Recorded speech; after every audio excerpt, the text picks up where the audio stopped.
Assalamualaikum warahmatullahi wabarakatuh. Saya di sini ingin mempresentasikan hasil diskusi saya yang beranggotakan Novia Aprianti, NPM 004, Novita Sintianingrum, NPM 008, Farid Hambali, NPM 058, Fertiana, NPM 068, Dian Nita Pratiwi, NPM 083, Rizky Aprian Saputra, NPM 138, Nikmatul Fauzia, NPM 182. Di sini saya ingin mempresentasikan hasil diskusi kami dengan tema kewajiban dan hakku dan subtema kewajiban dan hakku sebagai warga negara.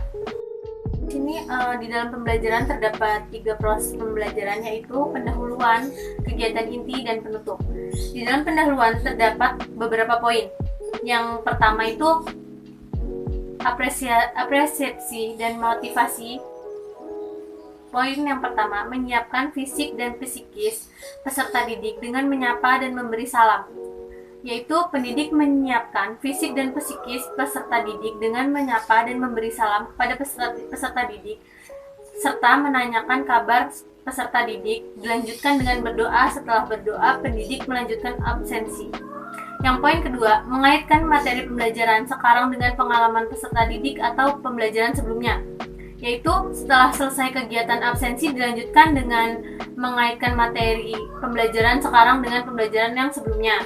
Poin yang ketiga, mengajukan pertanyaan menantang atau memotivasi, yaitu pendidik mengajukan pertanyaan menantang untuk memotivasi peserta didik, seperti pendidik menanyakan kepada peserta didik mengenai kesehatan. Setelah itu, peserta didik merespon pertanyaan yang diajukan oleh pendidik. Contohnya, siapa di sini yang pernah sakit? Poin yang keempat, menyampaikan manfaat materi pembelajaran, yaitu pendidik memberitahukan kepada peserta didik bahwa melalui kegiatan tanya jawab peserta didik dapat mengetahui manfaat dari materi yang akan dipelajari, seperti melakukan kegiatan mengidentifikasi, sehingga peserta didik dapat menggali hak dan kewajiban yang merupakan bagian dari warga negara dengan benar. Kemudian, dengan berdiskusi peserta didik dapat menganalisis kewajiban dan hak warga negara dengan baik dan tepat.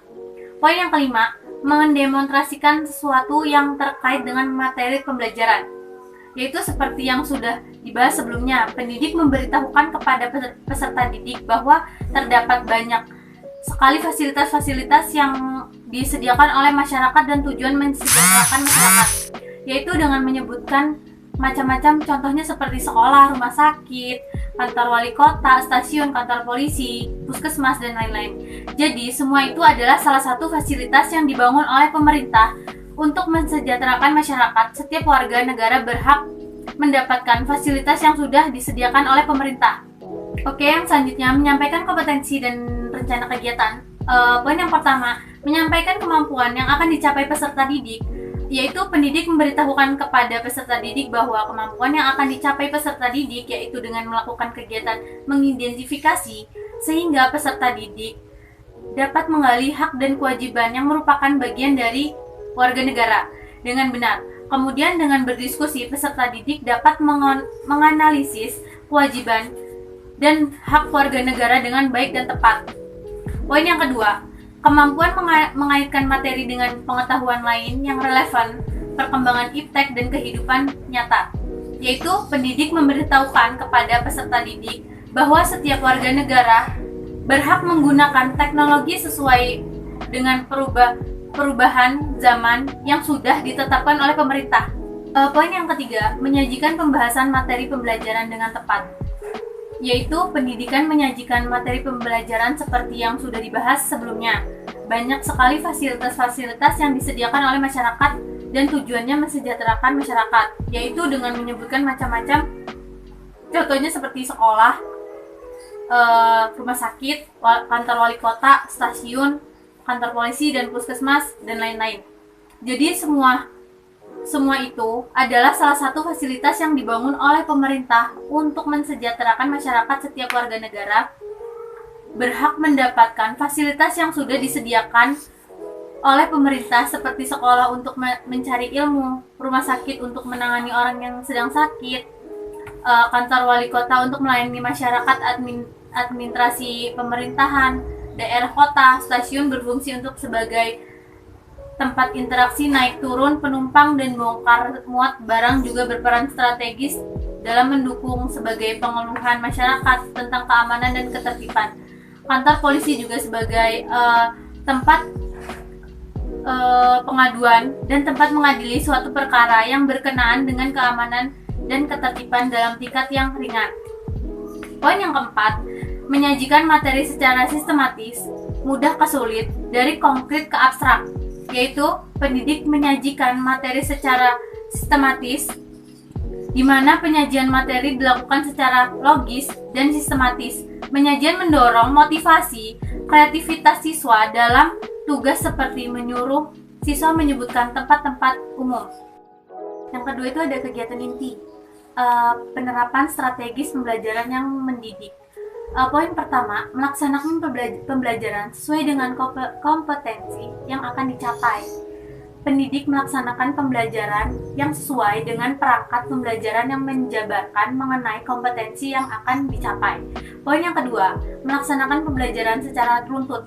Jadi, seperti pembelajaran itu dilakukan secara runtut atau tersusun, yaitu di mana pembelajaran dilakukan berawal dari kegiatan pendahuluan dan dilanjutkan pada kegiatan inti, kemudian dilanjutkan dengan kegiatan penutup.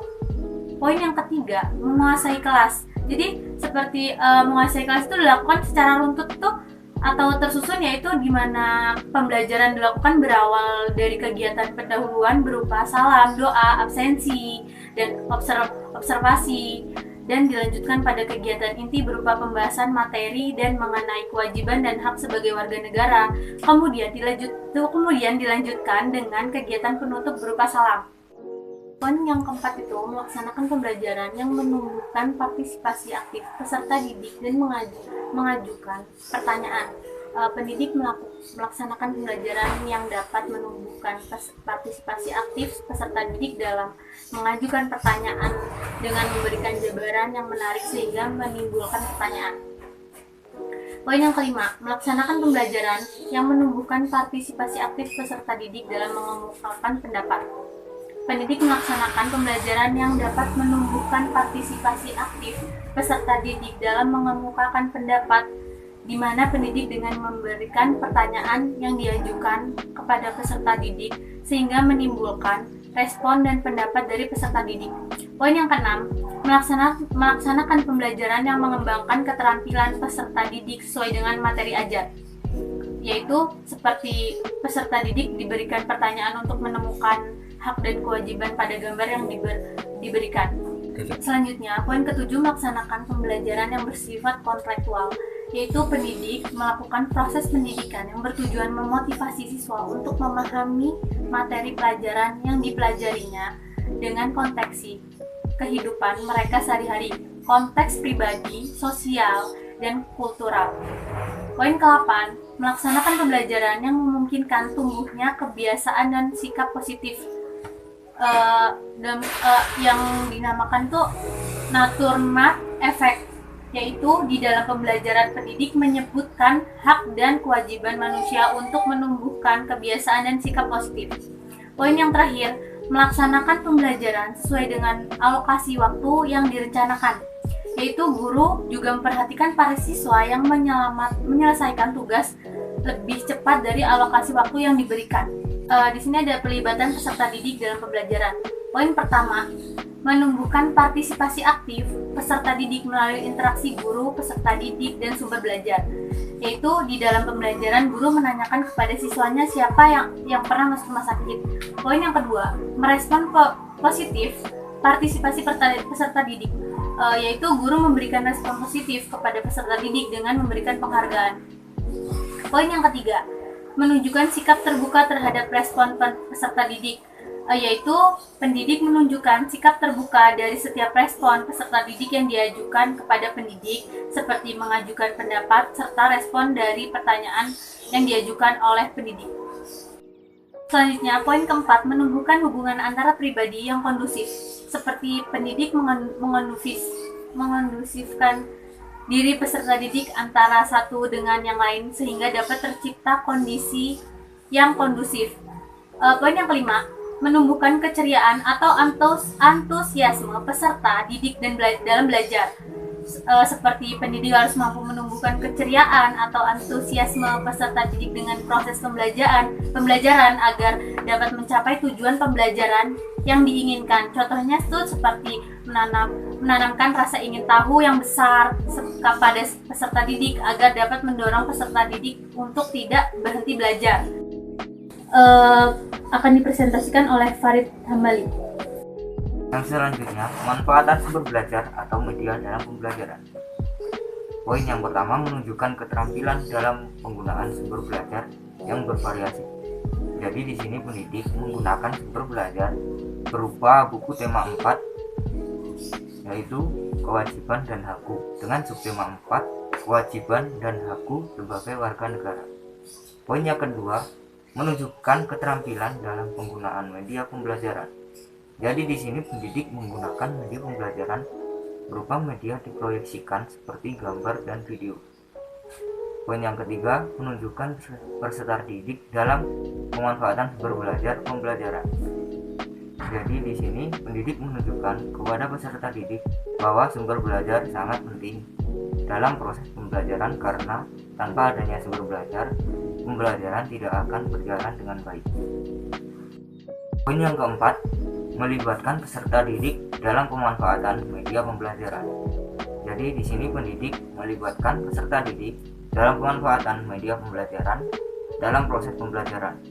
Misalnya, pendidik menunjukkan gambar untuk diamati dan dipahami oleh peserta didik. Poin yang kelima, menghasilkan pesan yang menarik. Jadi di sini pendidik memberitahukan kepada peserta didik bahwa pembelajaran yang sudah dipelajari harus selalu diingat karena sangat bermanfaat untuk ke jenjang pendidikan selanjutnya. Yang selanjutnya, penggunaan bahasa yang benar dan tepat dalam pembelajaran. Poin yang pertama, menggunakan bahasa lisan secara jelas dan lancar. Jadi di sini pendidik menggunakan bahasa lisan secara jelas dan lancar yang membuat peserta didik paham. Poin yang kedua, menggunakan bahasa tulis yang baik dan benar. Jadi di sini pendidik menggunakan bahasa tulis yang baik dan benar dengan yang ada di buku. Selanjutnya adalah kegiatan penutup. Poin yang pertama, memfasilitasi dan membimbing peserta didik untuk merangkum materi pelajaran. Jadi di sini pendidik tidak melakukan hal tersebut. Poin yang kedua, memfasilitasi dan membimbing peserta didik untuk merefleksi proses dan materi pelajaran. Jadi di sini pendidik juga tidak melakukan kegiatan tersebut. Poin yang ketiga, memberikan tes atau tulisan. Jadi pendidik memberikan tes menggunakan media berupa gambar untuk diamati serta dipahami. Peserta didik diminta untuk menuliskan hak dan kewajiban yang ada pada gambar yang diberikan. Poin yang keempat, mengumpulkan hasil kerja sebagai bahan portofolio. Di sini peserta didik diminta untuk mengumpulkan hasil kerja kepada pendidik. Poin yang kelima, melaksanakan tindak lanjut dengan memberikan arahan kegiatan berikutnya dan tugas pengayaan. Di sini pendidik tidak melakukan hal tersebut. Kesimpulan hasil analisis video pembelajaran PKN yaitu video pembelajaran dengan menggunakan model kontekstual teaching and learning dalam pembelajaran PKN SD sudah bagus karena naskah video pembelajaran menggunakan micro teaching di mana video pembelajaran dibuat berdasarkan naskah yang dibuat sebelumnya. Terdapat juga kegiatan penguatan seperti guru memberikan soal kepada peserta didik untuk mencari hak dan kewajiban dalam sebuah gambar. Sedangkan kekurangan dari video pembelajaran tidak menggunakan media pembelajaran yang lain, serta terdapat tahapan di dalam kegiatan penutup yang sangat penting namun tidak ada dalam proses pembelajaran seperti membimbing peserta didik untuk merangkum materi dalam proses pembelajaran. Sekian dari presentasi hasil diskusi kami. Saya akhiri. Wassalamualaikum warahmatullahi wabarakatuh.